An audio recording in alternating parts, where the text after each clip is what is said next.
اے اطمینان والی جان، رجوع کر اپنے رب کی جانب، تو اس سے راضی، وہ تجھ سے راضی، اور سر سجدے میں چلا جاتا ہے۔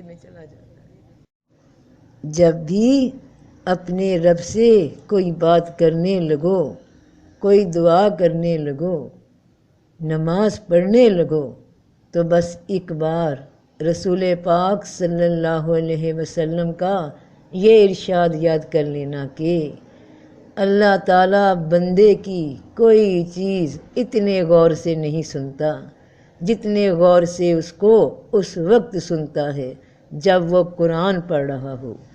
کتنی سعادت کی بات ہے، کتنی قربت محسوس ہوتی ہے کہ نماز میں قرآن ہی تو پڑھتے ہیں، سورہ فاتحہ، سورہ ناس۔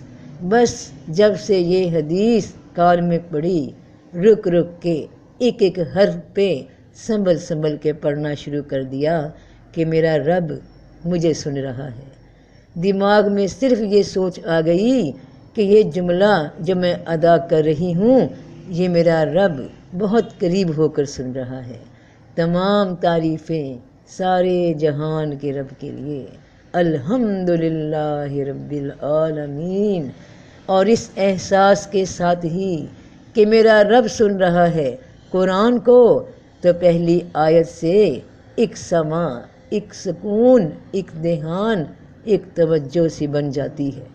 ابھی یہ کیفیت ختم نہیں ہو پاتی کہ الرحمن الرحیم، یہ جلوے کسی اور ہی جہان میں پہنچا دیتے ہیں۔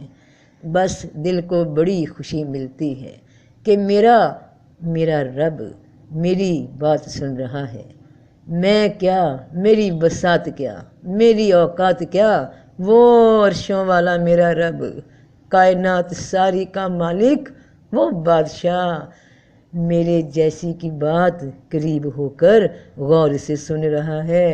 اور جب دل کو گہرا سکون ہو جاتا ہے اس حالت میں، تو مجھے جواب ملتا ہے، اے اطمینان والی جان، رجوع کر اپنے رب کی جانب، تو اس سے راضی، وہ تجھ سے راضی، اور سر سجدے میں چلا جاتا ہے۔